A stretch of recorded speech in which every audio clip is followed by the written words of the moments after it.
Hola, soy Drowse510, y este es un nuevo video. Suscríbanse, comenten, denle like, síganme en Twitter, y denme like en Facebook.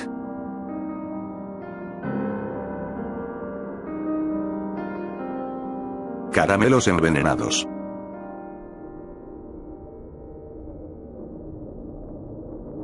A Martín le tocó este ayo en la tediosa labor de acompañar a los niños del vecindario en su búsqueda de caramelos tocando puerta por puerta.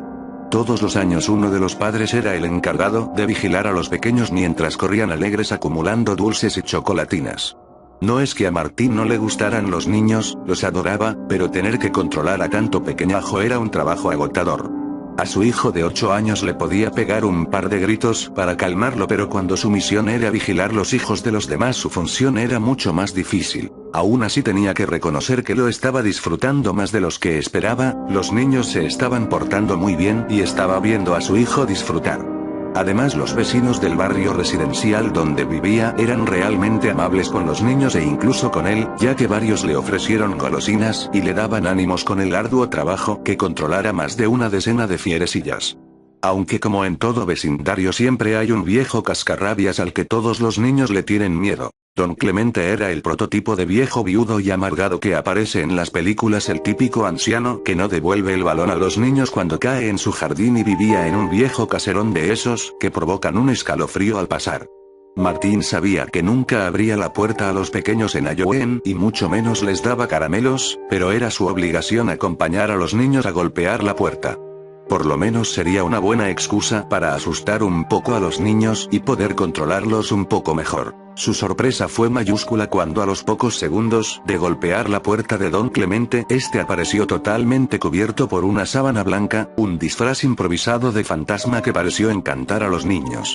Al fin el ogro, como le llamaban algunos, se había ablandado y repartía caramelos, chocolatinas y manzanas caramelizadas entre los pequeños.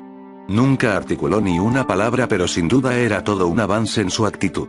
Martín agradeció el gesto y se despidió de Don Clemente con un apretón de manos.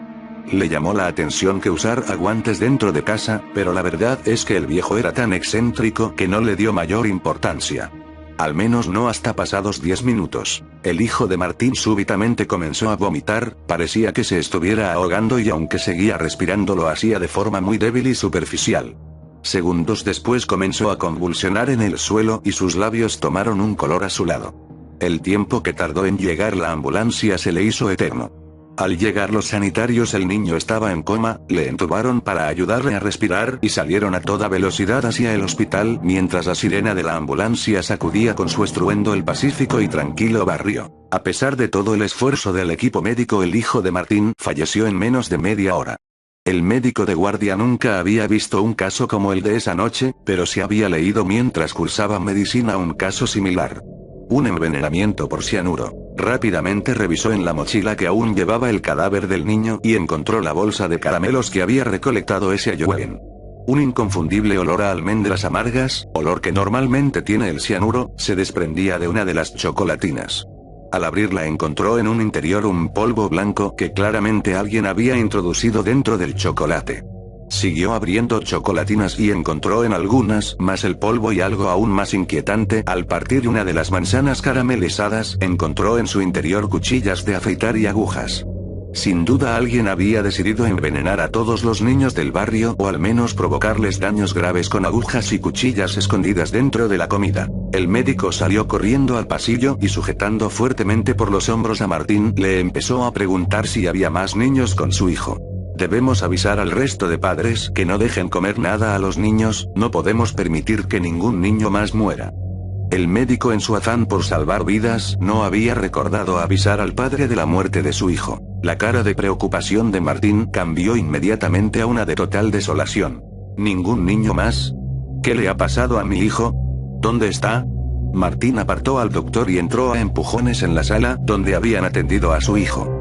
Destrozado por el dolor de la pérdida, se sentó en el suelo mientras abrazaba el cuerpecito sin vida de su hijo. Las lágrimas pronto se convirtieron en un rostro de rabia mientras el doctor le explicaba que habían encontrado restos de cianuro en las golosinas que alguien le había regalado a los niños, e incluso dentro de una manzana habían agujas y cuchillas de afeitar. Martín recordó cuál fue la única casa donde habían regalado manzanas caramelizadas y entonces empezó a atar todos los cabos. La amabilidad sin precedentes de don Clemente, por qué llevaba guantes dentro de casa y que su hijo minutos después de la visita comenzara a sentirse mal. Sin mediar palabras salió corriendo del hospital al que justo en ese momento llegaba otro niño con los mismos síntomas de su hijo. Martín, reconociendo a su vecina, le dijo que avisara por teléfono al resto de madres que no dejaran comer nada a los niños. No dijo nada más ya que subió a un taxi y salió rumbo a la casa de don Clemente. Martín no era un hombre muy corpulento, pero cualquier persona que se hubiera cruzado con él hubiese dado un paso atrás al ver su rostro desencajado por la furia. De un patadón reventó la puerta de entrada de don Clemente y entró en su casa con la intención de matarle con sus propias manos. Pero al llegar a la habitación del viejo se dio cuenta de que alguien se le había adelantado. Don Clemente estaba tirado en el suelo con la cabeza destrozada y restos de sangre seca manchaban la alfombra sobre la que estaba tendido su cadáver. Pocos minutos después llegó la policía y encontró a Martín sollozando y sentado en la cocina de don Clemente mientras sostenía una carta en la que el verdadero asesino había escrito: Feliz Halloween. Un forense determinó que el viejo llevaba muerto varias horas y no pudo ser quien entregó los dulces envenenados. Alguien amparado por un disfraz improvisado de fantasma había suplantado al anciano y envenenado a los pequeños. Esa noche fallecieron 4 niños y varios más sufrieron cortes y pinchazos en sus bocas al comer chocolatinas y manzanas.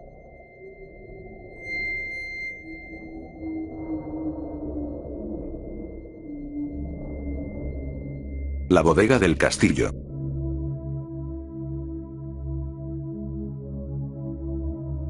Tras varios meses de papeleos y trámites interminables, una pareja consiguió que se les adjudicara un pequeño castillo en una zona rural. Debían habilitarlo como parador turístico y por supuesto serían los encargados de su mantenimiento. Era un negocio redondo porque el anterior dueño había fallecido hacía menos de un año y el castillo se encontraba en un excelente estado de conservación teniendo en cuenta que llevaba varios siglos en pie. Transformarlo en un hotel de lujo sería pan comido y el banco, tras evaluar los riesgos de la inversión, no dudó en concederles un crédito e incluso en insinuar algún tipo de asociación. Pero ellos se negaron, habían conseguido la concesión tras mucho esfuerzo, y por qué no decirlo, sobornando a un par de funcionarios a los que parecía que el sueldo no les llegaba a fin de mes. Con la misma ilusión que un niño que abre sus regalos de Navidad, la pareja iba visitando todas las habitaciones, los salones y el subterráneo del castillo, un sistema canalizado bajo tierra que parecía incluso más grande que la parte visible. Tenían incluso una sala de torturas, un verdadero imán turístico que, si habilitaban de nuevo, podría servir como museo. Pero lo que más les llamó la atención era una enorme bodega llena de barriles de licor. Probablemente el vino, whisky y otras bebidas estuvieran dañadas por el paso de los años, pero la curiosidad les pudo y decidieron probarlos uno por uno. Para su sorpresa, no solamente estaban en condiciones de ser bebidos, sino que además parecía que los años habían mejorado su sabor. Estaban deliciosos, y ellos lo aprovecharon celebrando su primera noche en el castillo con una gran borrachera. Menos de un par de meses después, el castillo inauguró sus puertas transformándose en uno de los paradores nacionales con más tradición de la zona. La gente venía de la capital a pasar un fin de semana y a sentirse como un señor feudal rodeado de lujo. Incluso la gente del pueblo solía visitarlo para beber el exquisito vino que allí servían. La fama del licor fue tal que incluso expertos en vino viajaban cientos de kilómetros para probar el delicioso elixir. Muchas fueron las ofertas que recibieron por los barriles que tenían en sus bodegas, pero ellos sabían que parte del éxito de su negocio era la fama que les otorgaba el ofrecer el mejor vino de mesa en toda la región. Pasó el tiempo y uno de los barriles se vació, por lo que decidieron moverlo para llenarlo de nuevo y esperar unos cuantos años antes de servirlo otra vez. Pero al tratar de desplazarlo se dieron cuenta de que seguía pesando demasiado. Sin duda el tamaño del colosal barril de roble no era un peso fácil de manejar, pero este era incluso demasiado pesado, de modo que optaron por abrirlo en la misma bodega.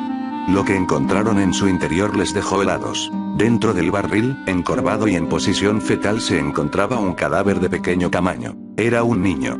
Su cuerpo se había disuelto casi totalmente por el efecto del alcohol y era poco más que huesos, uñas y pelo. Pero el cuerpo era claramente el de un niño de no más de 7 años. Ahora todo cobraba sentido, el excelente estado de la sala de torturas, la curiosa manía del anterior propietario por no relacionarse con el resto del pueblo, las desapariciones de niños que durante años habían ocurrido en la zona. Al llegar la policía se descubrió lo que más temían. Dentro de los otros barriles estaban los cuerpos de otros pequeños y pequeñas que no debían tener más de 10 años. Sin saberlo habían estado bebiendo un licor que contenía la esencia de los pequeños que se descomponían en el interior de cada uno de los barriles.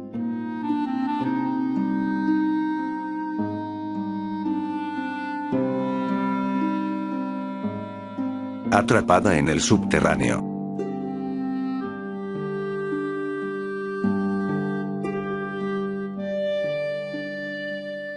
Paula había bebido más de la cuenta por lo que aquella noche regresaría temprano a casa, se sentía bastante mal y muy mareada, pero como era relativamente temprano decidió que en lugar de gastarse su dinero en un taxi, como hacía habitualmente cuando regresaba de la discoteca, aprovecharía que el metro aún seguía abierto para ahorrarse unos cuantos euros. El trayecto era largo y las pocas personas que viajaban en su vagón parecían tan cansadas como ella, solo un grupo de amigos que bromeaban al fondo del tren hacían el suficiente ruido con sus bromas y risas para mantenerla despierta, pero cada vez tenía que luchar con más fuerza para no quedarse dormida.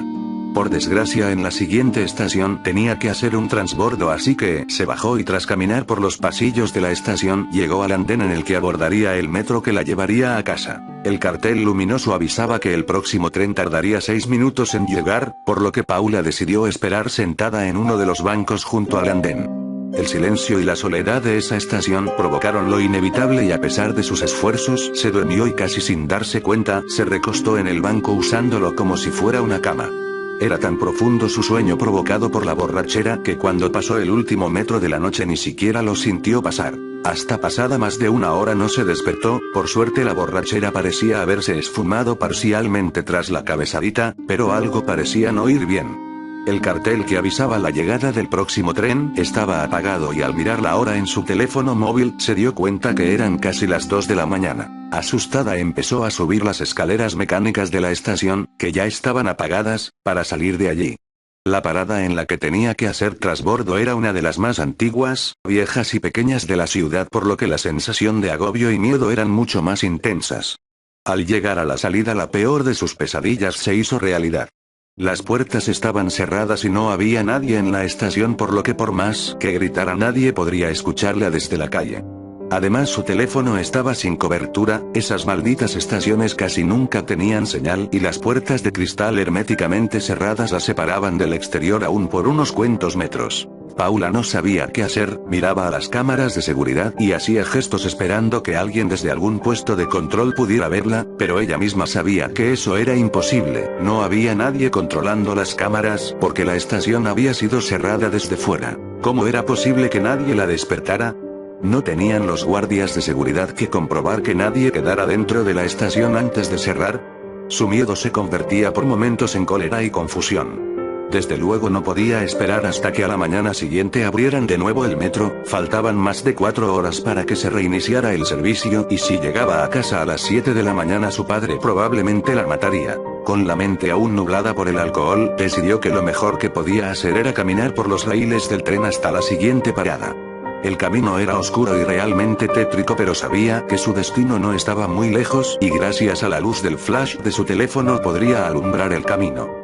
La siguiente estación era una de las más importantes, con gran cantidad de líneas y recientemente había sido remodelada, por lo que estaba segura que allí podría encontrar a alguien que la permitiera salir a la calle donde abordaría un taxi. La idea parecía muy buena, pero a la hora de la verdad recorrer aquellos túneles era realmente escalofriante, un silencio casi sepulcral hacía que hasta la más leve de sus pisadas resonaran con el eco de las paredes. Se podían escuchar los chirridos de las ratas y el goteo de algunas zonas en las que parecía que había leves escapes de agua. Sus pasos eran cortos y se detenía a menudo a escuchar porque sentía como si alguien la observara desde la oscuridad. El miedo la invadía y paralizaba por momentos, pero ya era demasiado tarde para volverse atrás, debía estar casi a mitad de camino cuando unas voces la alertaron. Por un momento pensó en gritar para que supieran que estaba allí, pero decidió ser cauta y apagar la luz de su teléfono mientras se escondía en un estrecho pasillo que había en un lateral del túnel. Mientras permanecía escondida y en silencio, pudo ver la figura de dos hombres bastante corpulentos, sus ojos cada vez se adaptaban más a la escasa iluminación de las luces de emergencia que había cada muchos metros en el túnel. Ambos parecían discutir acaloradamente por un cartón de vino y a escasos metros de donde se encontraba Paula comenzaron los empujones y golpes. El más grande de ellos le propinó un puñetazo que tumbó al otro y gloriosamente alzó su trofeo mientras de un trago se bebía casi la mitad del contenido del cartón de vino. El más pequeño enfurecido sacó un cuchillo de la espalda y se lo clavó repetidamente en el cuello a su rival, realmente se ensañó con su cadáver y a pesar de la poca luz Paula pudo ver con claridad cómo tenía toda la cara manchada de sangre. Recogió el poco vino que quedaba y se lo tomó de un trago. Paula estaba temblando del miedo, no se atrevían ni a respirar y desde luego mucho menos a moverse, si estaba lo suficientemente quieta tal vez el vagabundo asesino se iría de allí sin verla. Pero la casualidad no se quiso aliar con ella y justo cuando el asesino se daba la vuelta para marcharse del lugar la batería de su teléfono la delató. Un incesante pitido advirtiendo que la carga estaba a punto de agotarse comenzó a sonar y el vagabundo se giró de inmediato. ¿Hay alguien ahí?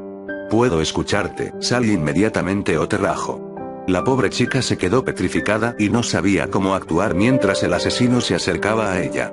Por instinto decidió tirarle el teléfono con tan mala puntería que este pasó por encima del vagabundo y golpeó la pared del fondo. Él, que todavía no había visto a la chica, escuchó un ruido a sus espaldas y se giró, momento que aprovechó Paula para salir de la oscuridad y empujarle a la vez que salía corriendo. El vagabundo enfureció de tal manera que no dejaba de gritar e insultar a Paula, se levantó y comenzó a perseguirla por los túneles.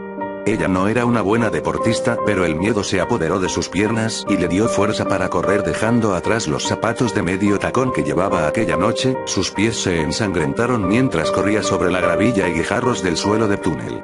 Sin embargo, el miedo era más fuerte que el dolor y no se detuvo a pesar de que en varias ocasiones estuvo a punto de caerse al tropezar por culpa de la casi total oscuridad de su ruta de huida. Al llegar a la estación Paula ya había logrado sacar unos cuantos metros a su perseguidor y subió al andén para adentrarse en los pasillos que la llevaban a la salida del metro. A sus piernas empezaban a fallarle las fuerzas, pero no se podía parar a descansar así que casi extenuada, subió el último tramo de escaleras. Lo que vio allí la heló la sangre, la estación estaba al igual que la anterior cerrada y no parecía haber nadie, comenzó a gritar desesperada, a gesticular a las cámaras y golpear las puertas. Pero su perseguidor, que conocía a la perfección los horarios y hábitos de los trabajadores del metro, ya había subido la escalera y la había cortado toda posible ruta de escape. El asesino se abalanzó sobre ella y tras inmovilizarla la violó y sometió durante más de una hora. Cuando había saciado todos sus apetitos sexuales, sacó de nuevo el oxidado y ensangrentado cuchillo con el que había matado al otro vagabundo y se lo hundió repetidamente en el pecho hasta que Paula dejó de patalear y murió con una horrible expresión de terror en su rostro. Al día siguiente los trabajadores se encontraron con un surco de sangre que se perdía en la profundidad del túnel. Asustados deciden revisar las cintas de vídeo que grabaron esa noche y pudieron observar la desgarradora escena de la violación y asesinato y cómo el vagabundo arrastraba el cuerpo de Paula dejándolo caer escaleras abajo para de nuevo arrastrarlo hasta la oscuridad de las vías del tren. La policía localizó los dos cuerpos, pero no encontraron ni rastro del asesino, del cual se dice que todavía utiliza los túneles del subterráneo para esconderse de noche.